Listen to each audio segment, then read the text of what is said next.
So welcome guys. Today I'll be talking about some of the things I've learned here. I didn't know, I don't know whether to call them culture shock or challenges, but some few things here and there you need to take note also. So I'm going to talk about my challenges or what shocked me, like in no particular order. I'm going to talk about them as they come to mind. So I may talk about school, I may talk about home. So just listen to the whole video, and I'm sure you're going to learn something along the way. Yeah, so the first thing I can say is about greetings.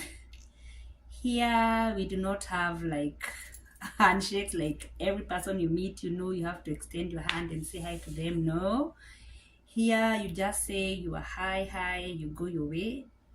And it won't be strange if you meet somebody and they don't say hi or they walk past you.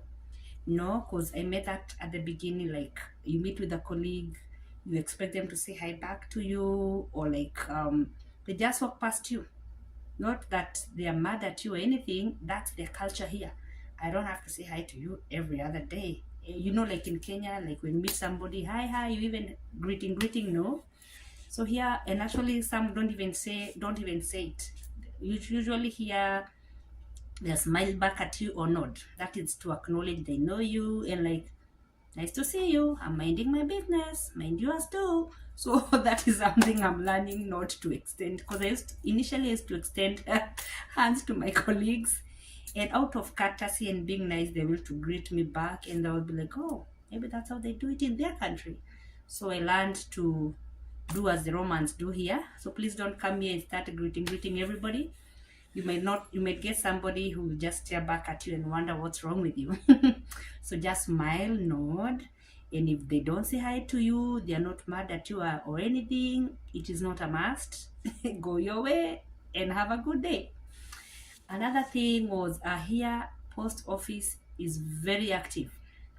You need a post office box because your bills come through the post office. Any official communication comes through the post office, so you need to go there, get your letter, read it, and answer it. It's not like in Kenya, we've left the letters, I think, to schools or churches. You need a post office box. So when I came there initially, we were using the school PO box, and they kept telling us, kindly go to the post office and apply. And I think it's costs less than $10 in some. So it's something very fast and quick.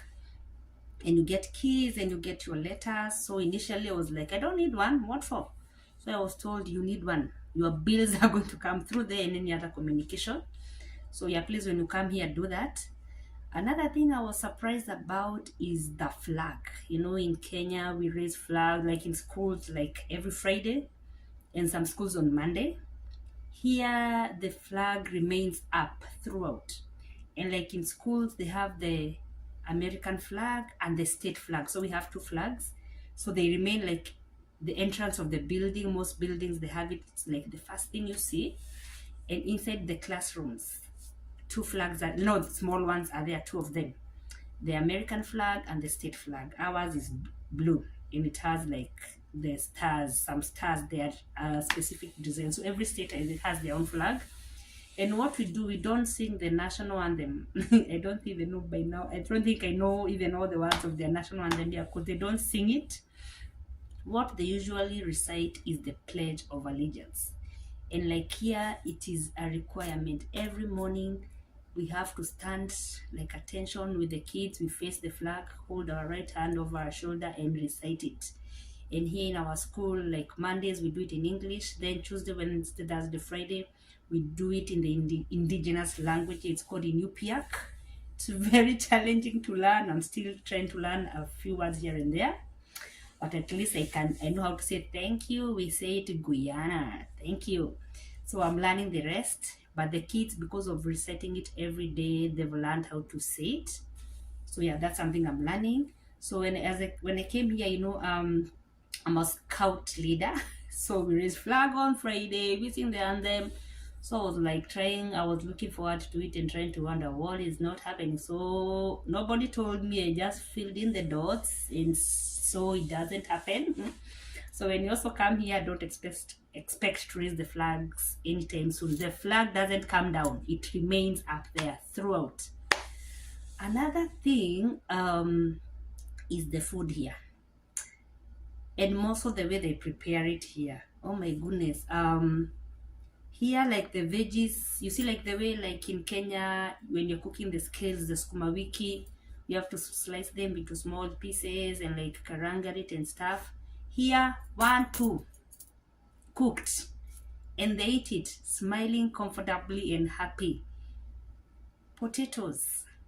I remember there's a place my daughter was helping out a friend babysitting, and they were cooking dinner, so she offered to help. So they told her, oh, please just get the potatoes ready. So my daughter took a knife, peeled the potatoes, sliced. You know the way we put them, like we cut them into four, into small like cubes, and she placed them there. So when the guy came, here, by the way, men cook, and it's not a big deal. Uh, Guys cook, and they love to cook here, and the ladies are very lucky here.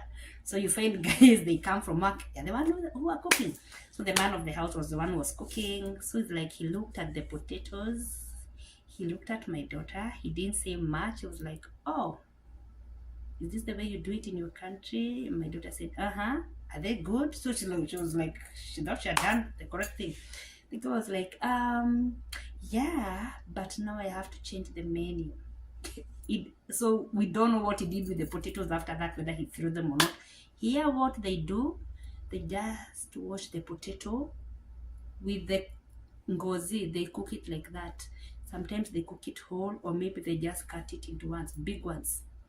And it's the order of the day. They have a lot of, in every meal, they must have a salad, kachumbari and stuff like that. So and now with the kids, they adapt very fast. So these days, my young daughter, I think she's the one who adjusted very fast. It's like, mom, where is salad? Like, excuse me, hebu kula hiyo bora uko na chakula. Because like they expect the salad is there and they're eating with the food. In Kenya, that's it's not a requirement, so long as the food is balanced. So we are learning like to draw a balance. And again, even when it comes to their salad, I was shocked. These guys eat broccoli.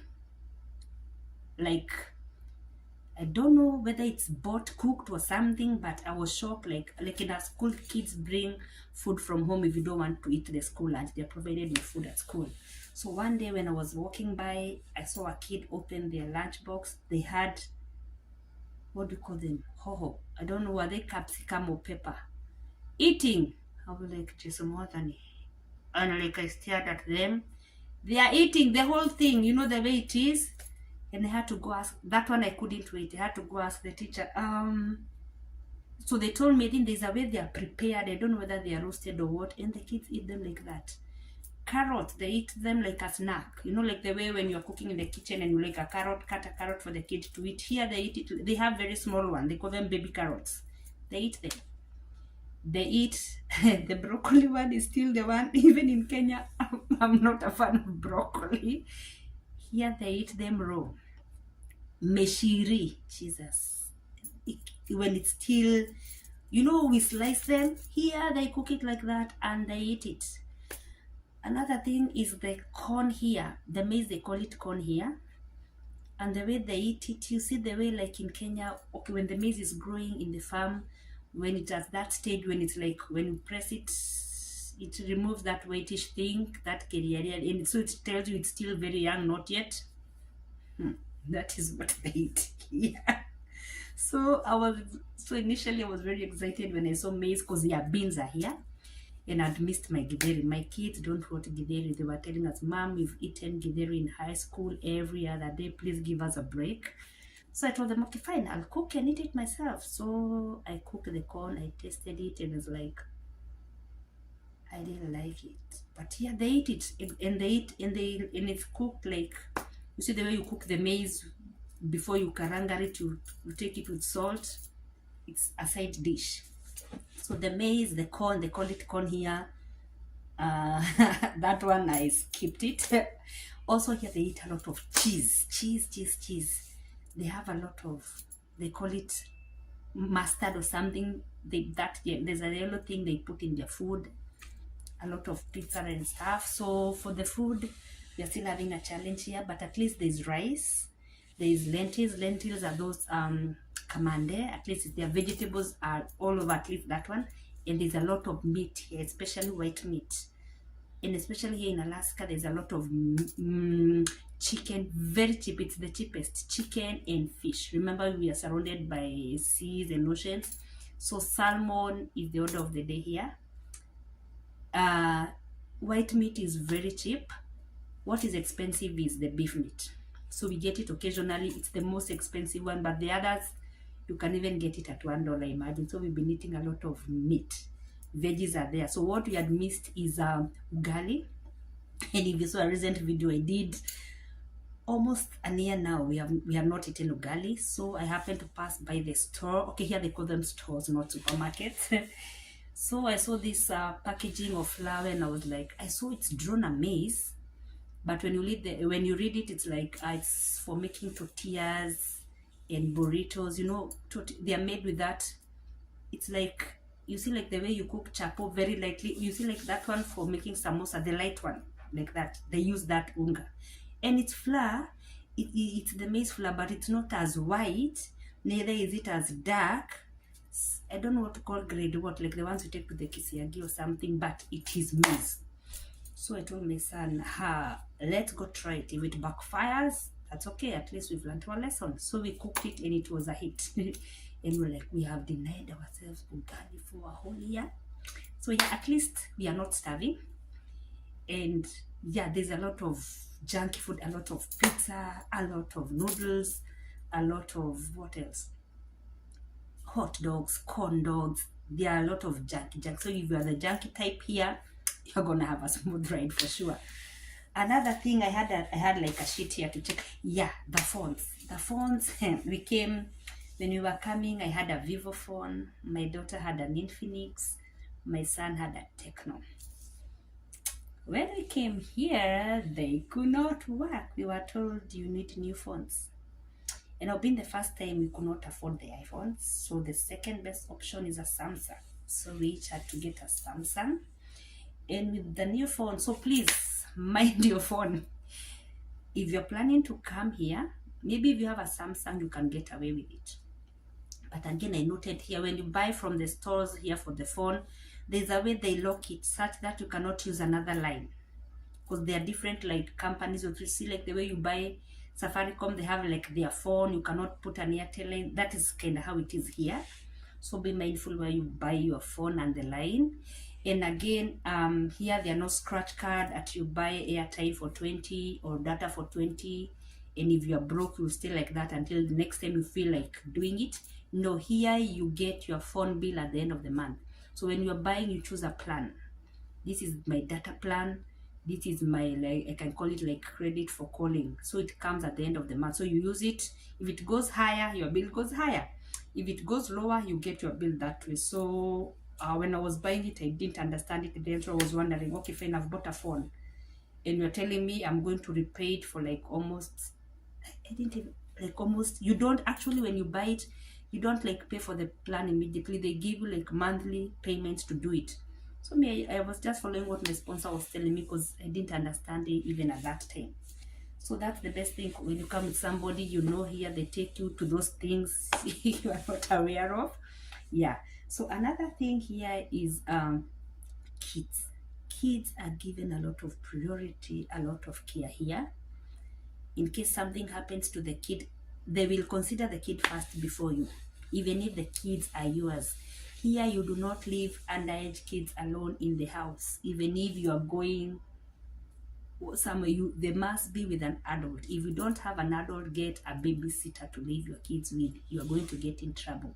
In case your neighbor calls on you, the police will come for you. And your neighbor, when they call, it's not that they have moshene or big mouth or anything. It is their, let me call it, is they are called mandatory reporters. They should report in case they sense the kids are not being taken well care of. And again, also us as teachers, that is a training we received initially when we came here. You are a mandatory reporter. In case a student comes to you and they tell you something that happened to them at school or at school, something related to kind of maybe they were abused or discriminated upon, and most of the physical and mental part of it, you are supposed to report. There's a number, those are children officers. There's a number you are supposed to call. Your work is to report. They are the ones who come and investigate and decide whether the kid was lying, whether it was true, how it happened, all that. If you don't report, it can get you into trouble. So here, they believe the kid first. You come second, even your own kids. You do not beat kids here the African way. You do not shout down on them. Kids here know their rights. They have been taught how to use 911. If like maybe you are all over beating kids, shouting at them, and like a kid takes that phone and like, oh, help me, my mom is shouting down on me, I'm scared, I think she's gonna do something to me. Oh my goodness, they are going to come for you. And you will not like, these are my kids, I can discipline them the way I want. No, you'll go to the police station and your record starts going down from there. So kids here are valued and treasured. So another thing that really surprised me here is that grandparents are very much involved in their kids' life. You find that they come to pick their kids from school. Parents, they even drop them sometimes in the morning. So I was like, oh my goodness, when did I ever even see my grandparent take me to school? The only time I remember my grandparent coming for me, usually like half of my life I grew up with my grandmother. My mom was working in Nairobi. There's some part of my life I stayed Ushago. So our grandmother, when we were in Nairobi, she used to come for us to go now back home, but not anytime during school time. So here, grandparents are very much involved in their kids' life, and they're active no matter how they are. You see them even the way they're walking, but they're very glad, and the kids are excited to have them in their lives. Also, the fathers, they bring their kids to school, they take them for clinics and stuff. You see them carrying their kids all over. So here, I like that everybody has a responsibility. It's not like it's a woman's job or anything. That one, I'm liking it. So another thing I'm learning here is about going to church. Here, nobody will ask you why you didn't come to church today. Why have you missed church for 3 weeks? No, no pastor or chair lady will come to your house to find out why you've not been attending church. You go to church. You don't go to church, nobody will. Even if your neighbor is the pastor, they will not stop you by the road and ask you why you've not come. There's that, okay, I don't want to call it respect or anything. They like, it's your business, it's you and your God. It's not, like Kenya, sorry to say, sometimes there's that pressure. You miss church, they want you to join the women's group, they want you to do this and this. So if you don't, they're coming to your house, they think maybe you have backslidden or something. So here there's not that pressure.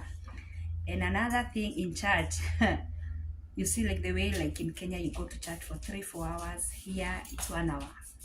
I remember we went the first time and we were like, Imeisha. They just stand up, sing 1, 2, 3 songs. Like, okay, the church I went to here, it's more of like, I don't even want to call it PCH. You sing the golden bells, 2, 3, 4. The pastor comes, they preach. Offering and tithe, you pay it online. You don't even pay it there. Once you're done, and it's not that you can stay around and chat, then you go your way. But now you see, naturally I'm an introvert. I don't interact much, so I'm done, I go home. Then again, I was very shocked in church. You can drink your coffee while the pastor is preaching up there. You see, like, Kenya, to look rude. You coming with coffee inside the church, you're drinking it. And again, the first thing that shocked me, I remember we were even glancing eyes with my kids. There's a guy who came in with a Red Bull in church. Like, it's not a big deal. But anyway, the churches, yeah, okay. But what I miss is the worship part. I miss the Kenyan worship part of church. You know, I'm a worshiper. And so what I usually do, like here in Alaska, we are like a day behind Kenya. So what I usually do, like now, our Saturday night is their Sunday service. So I usually stay very late Saturday watching. So I'm online church member and I started watching church online way back during COVID time. I decided to switch to become an online member. So most of the time I was in the house. So I used to switch from watching Church Without Walls, Apostle John Kimani William. I switched to Inoro. They used to bring that morning service, Rurumuka, you know, with DJ Covenant and Modoni back then. So that is my church way here. But now, so I follow that for the worship part. I miss the Kenyan part. But here, service 1 hour, you are gone. Nobody will judge you whether you miss church for the next 3-4 months or anything. So maybe to some that is good, to others maybe it not be good, but that is here. Another thing, let me now come to, oh yeah, then another thing, usually in most towns we have something called a food bank and a thrift store. So a food bank is where, like, okay, I don't know whether in other states, but here we have, if you go for free food, you enroll. When you come here, you are told enroll. So long as they tell you, so long as your salary here, your salary is stamped per year. So you're told, so long as your salary is below this, please register. You are going to be given food every month. So every week you go for food, and they give you according to the members of your family. If you're 4, they give you a portion that will be, and that food can last you guys the whole week. So that is a plus for me, because like in this house, shopping has really reduced, because like you see, my kids are given breakfast in school, they eat lunch, so we only cook supper. And so my shopping bills, at least I benefit from that. Also, we have something called a thrift shop here. That's where like you get things very cheaply. Maybe some people are relocating from this town, they are going, they just donate their things there. So usually the only thing you are required to do is buy like you see, like those papers for trash, the black ones, you're only supposed to buy one. It's $10. Whatever that can fit inside there, you take it home for free. So remember, I'm a scout.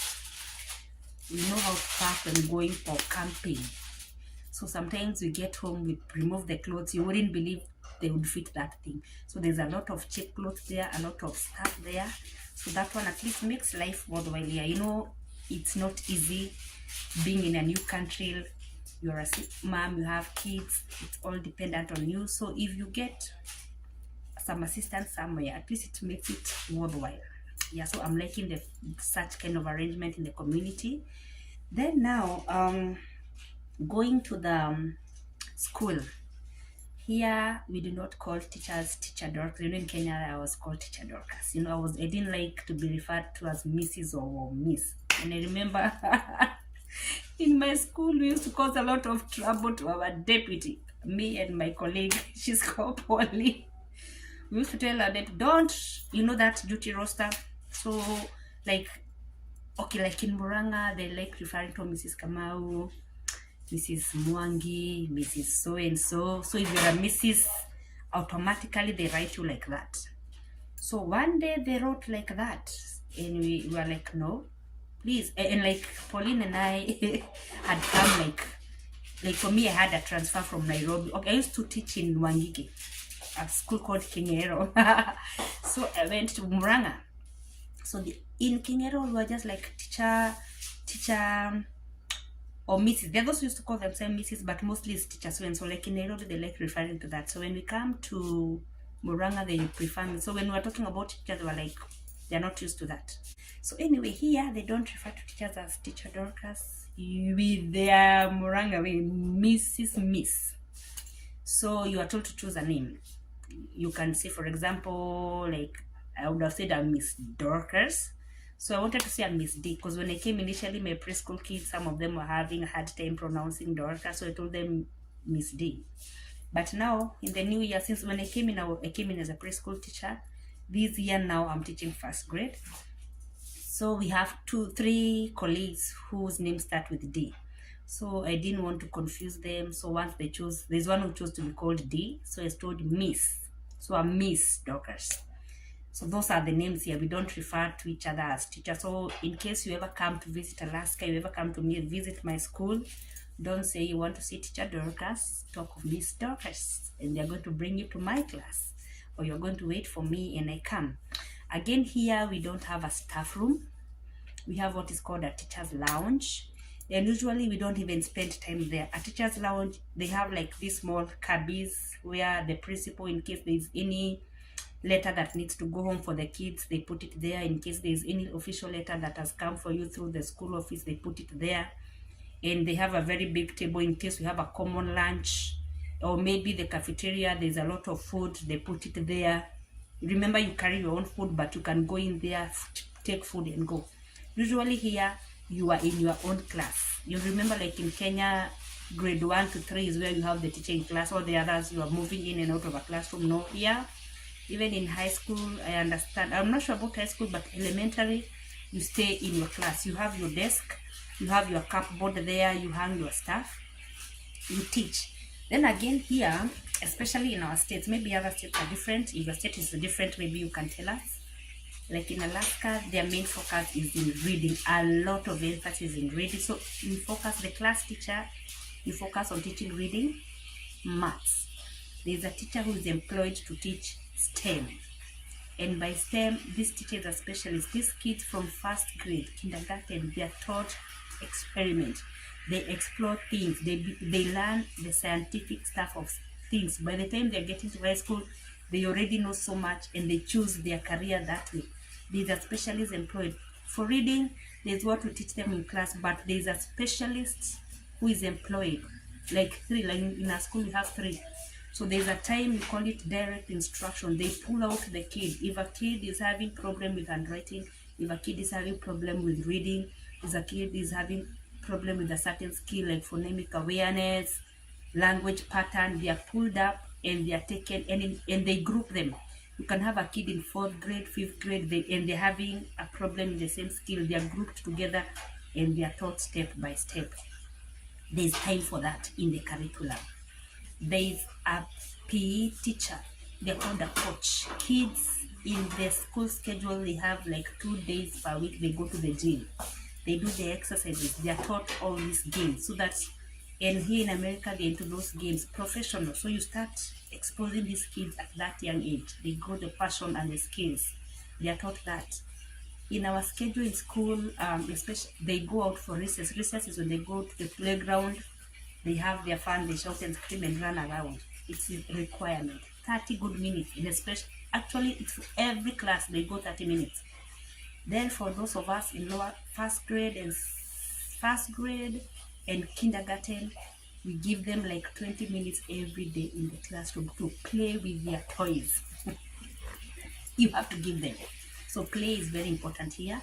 Then again, as you're teaching, we give them something called a brain break or a movement break. You know, when you're moving from one subject to the other, don't bombard them with a lot of information. In between, have some. So usually what we have like on the screen, we show them some funny, interesting, fun things to do. But as they're doing it, they're learning. And again, they're exercising just to break monotony before we transit to the other thing. So that is something I'm loving here, and I'm learning a lot. Another thing in school is, oh yeah, when I came in, I had a lot of challenge with the alphabet. Remember Kenya, we use the British language. Here, the American language, some letters are pronounced differently. And remember, I'm teaching lower reading, sounding the letters, the alphabet is a must. So I remember teaching them the A, B, C, because we have to practice it like a routine every day. So I'm like A, B, C, D, E, F, G, H. So the kids were like, what did you say? Okay, here they don't say, excuse me, if they don't get, they're like, what did you say? So here, Kenya will say H. Here they say H. Z. Here they talk about Z. Which other letter? Oh my goodness, I had trouble. Yeah, the word the. Here they talk about the ball, not the ball. If you have the a in a sentence, for example, if I say, this is a ball, they say This is a ball. So they say the R as if it's the alphabet. Said. They talk about said. I said. You see? So I'm like, I was having a lot of trouble in the kids. And so I was like, oh my goodness, I'm failing from the beginning. So the kids were getting confused. So I had to really switch very fast and learn it. So that is a challenge, but I believe so far I've learned about it. So those are the common, and especially if you're a teacher and teaching the law, and even the others, you're gonna pronounce things differently. So please take note of the even the way you write it. The way we write color is different. The way we write behavior is different. So if you're writing and teaching them handwriting, you have sharp kids that tell you, teacher, that one is wrong. So another thing, like when you are teaching them, you say like you begin a sentence. Okay, the Kenyan way now. When you begin a sentence with a capital letter, and you end with a full stop. Yeah, they don't talk about capital letters. We say the first letter of your sentence should be in uppercase. You end with a period, not a full stop. They will use the word period. So to me, period meant something totally different. But here, period is a full stop. Period. And I've had to learn that. So don't tell them about full stop. They'll wonder what are you talking about. Then another thing I've liked is the curriculum, okay, the course book. We don't talk about we don't have schemes of work. We have each school, each state like tend to choose their own curriculum. We don't have like something standard like the way we have in Kenya. Even the tests, each state does their own testing. They have like a state exam. So all like the grade threes, the first grade at the beginning of the year, they do a common exam throughout all the schools in the state, in the middle of the year and at the end of the year. Then in between, you do your own testing as a school, because usually we have what we call parent teacher conference. That is what we used to call in Kenya academic clinics. So they come and we discuss their performance, and it's there online. But now when they're finishing like 12th grade, I didn't know it's Form 4 in Kenya. That is when they are prepared such that when they enter university, they have to do the common exam, the common test across the states, all the states. That is where it's common. But all along, every state sets in its own standards, and you must meet them. So the good thing is is that we only have to do the lesson plans, and we don't do handwrite them. We don't think of it. The workbook, the course book comes with a lesson plan. The book you can teach from page to page. It tells you do this, do this, do this, do this. It tells you even the homework to give the kids. It's so easy, guys. You won't get a hard time. And it's like the kids don't get to go home with any books. They don't have textbooks to carry home. They don't have homework handwriting things to take home, because we call them workbooks. They leave them in school. Home, they just go either with the worksheet as homework if you want to give them, but it's not a requirement. And you should not ask them even if you give them and they don't bring it back, especially in the lower grades. That's not an issue. So it's very easy here, guys. The lesson plans, the books are there, and we do a lot of worksheets. Like for example, in maths, the books are perforated, so you just cut one paper. We have every grade has a photocopy, a printer. You just print and issue the kids. You grade, you give back the kids. They go home to show their parents. You keep some to show the parents when they come for the like a parent conference, or when a parent wants to see what their kids are doing. So we'll not find a kid with any book in their bag. I told you they only carry their bottle of water. And again, the bottle of water is not a requirement. In the classroom, we have sinks with water, clean water for them to wash, for them to drink. Outside the halls, we have that drinking fountain. They can drink from that. So again, the bottle is a choice. Mostly here, what they put in those backpacks, here again, they don't call them bags. They call them backpacks. I remember the first time I came, I was telling your kids, let's get ready to go home. Please make sure you put your things in your bag. They're like, oh, backpack. They call them backpacks. So they put their snow pants here. They wear snow pants. It's like an overall, a heavy one, because in the morning as they're getting to school, it's very cold. And again, some kids have to wait at a bus stop for the bus to come. So just that waiting period, they have to be warm. Again, when they are going out for recess, they wear their snow pants when it's really very cold. So that's the only thing they put in their bag. Gloves here, they call them mittens. I keep talking about gloves and they're like, oh, you mean mittens? I'm like, that is the part I keep confusing. Mittens, they are called mittens. This is what we call gloves. Here they are mittens. So a teacher's main job is to prepare resources. You have to plan. Even if the lesson plan is there, you need to get like teaching aids. And again, you cannot wholly depend on the book. You need to get various other activities for the kids to do. And you are given time to prepare. Every day you are given like an hour or two to prepare for the following day. So you have no reason, no excuse not to be prepared. And again, we don't use chalk here. We use you can either have a whiteboard in your class where you can just use we call them dry erase markers. You just write and you erase and it's clean for the next day. And you can have a screen, like in our school we have the whiteboard and a screen. So usually the whiteboard just sticks stuff there, but we use the screen. And at the beginning of the year, you are taken through that training by the IT person, how to use them, how to upload your videos, your lesson plan. So and again, you are shown how to connect your that online platform with your phone, that in case. And again, every teacher is given a laptop. They are given an iMac.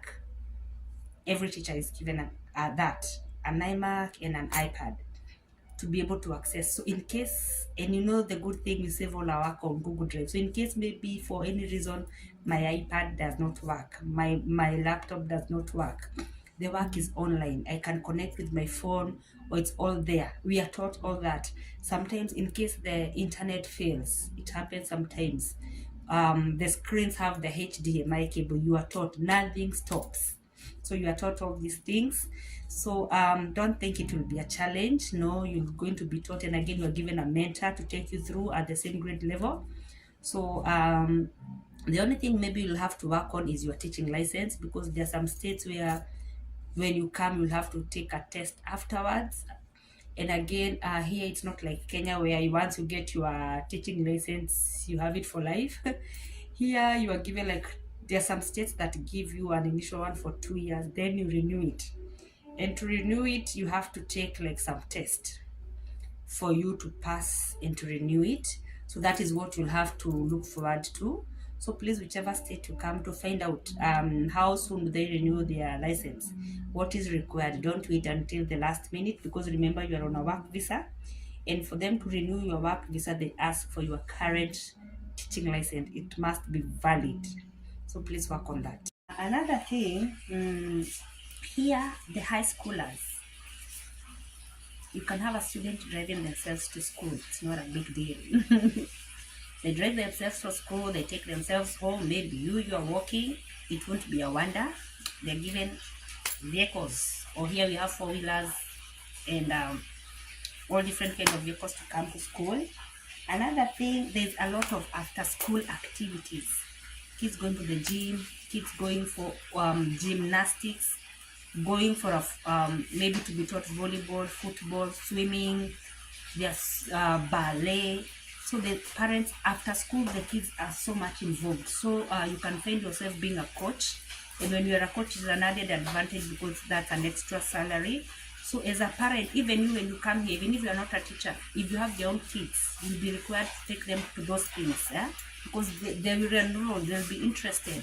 So there's a lot of after-school activities, and so don't make your kid be left out if you can, because it's another skill they do before they get home. Here, homework is not a must, and especially I was shocked. My boy is in high school.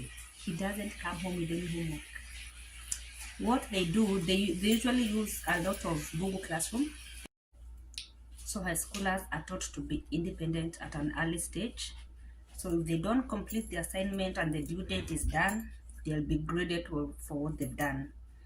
And another thing I've liked about the schools here is that as a teacher, you get a key to your own room and to the whole building. So you can go home and come back even at night, over the weekend. You have freedom. You can, and you get your own class, you get to organize it the way you want. And at the end of the year, you are given some amount of money to purchase things you want in your classroom to help you in your learning resources. And for the kids, they are provided for learning resources in school. A kid only comes to school with their bag, their lunch box if they want school food, and a bottle of water. They are provided everything else. And again, they don't wear uniform, they come with their own clothes. Another challenge we are facing here is about our hair. Imagine in our town, there is no salon. Here, the Americans, they don't make the hair, they just let it loose. We came here with our African hair. When we came here, okay, for me, my hair has always been short, and I cut it some time back because sometimes I went to a salon and it's like, I don't know whether it was the shampoo or something, it made my scalp so itchy, and I kept braiding my hair and like scratching, so I decided to cut it. So I've had short hair, I think now for the third year. My youngest daughter too, I cut her hair, which was giving me trouble. She cries throughout, and I do want that headache. And I remember one miserable afternoon when we were in Muranga, we had to go to almost like 4 salons. She was screaming, and the salonist didn't want to have her. So I was like, I'm not having this. Cut your hair. So when we came here, our hairs were cut. Only for my elder daughter, she had braids, but she stayed with them for almost 4 months. We could not get anybody to braid us. And for us to get braids, we have to go like out of town. Like the big city here is Anchorage, and it's like an hour and a half away, and you have to go by plane. Here, no vehicle. We don't, from our town to the big city Anchorage, you have to take an hour, 1 hour plane. So we had to stick with our problem. So we had to improvise ways to make our hair. So today, I've just decided to put on a bandana or a kitamba, the traditional me.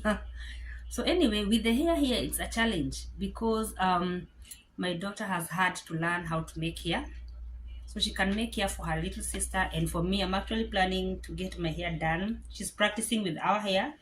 Right now, I've allowed my hair to be free for like just this month. So maybe you may see some of the videos with my hair all over. Remember, I said here they don't judge. However your hair looks like, nobody will judge. So don't judge me too. So if you know how to make your hair back in your country before you come here, please sharpen those skills. It's going to be a very good side hustle here. You're learning it the hard way. Even to use the kinyozi barbers. Do you imagine here to get a haircut? You pay like $50. Convert that, and you're stuck in that chair for like less than 10 minutes. You leave that $50 here. So if you know how to shave, please work on that skill. So we found that 53 heads, that was a lot. And like most of their hairs, they grow almost like a month. We need to shave it. I was like, that's an expense. Let's buy the electric one. For me and my own, I tried to shave my own hair and my son's hair, and by mistake, I used, I think, the wrong blade. I think the one that shaves everything. So part of my hair was looking like this. I could not go anywhere with it, even if people don't judge here. I had to trim it all down, and I was looking like this. So I sent the video to my mom, and she screamed. She was like, "What happened to your hair?" I'm like, I was trying to cut my hair. I sent the video to my sister and my brother-in-law. They laughed at my face for months, and I was like, my brother-in-law knows how to do it. So I was like, he actually he showed me online, do this. So we are working on that. We are working on that skill. Maybe it will become a profession soon. So please, those 2 skills, oh my god, they'll get you some quick money and a lot here, guys. People book appointments for a haircut. You can go for a week without getting space for one. and especially in our state. I believe it's the same in other states. So those two skills can take you very far. And right now, my daughter has had to learn the hard way, and she's practicing with our hair. And I think we tried once with my little baby girl. It didn't work out well. She tried round two, and I think she's looking somehow better. Maybe she can say hi with. Say hi, Lizzie. Come and say hi. Say hi.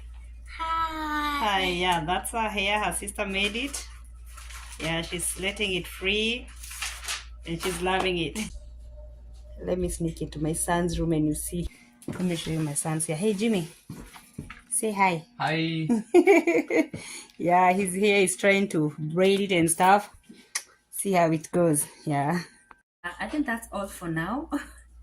If there's something I've forgotten, maybe if you're a teacher here, there's something you do in your state, something that you've seen as a challenge or something good worth talking about, please feel free to put it in the comment. Remember, here we are learning and empowering each other.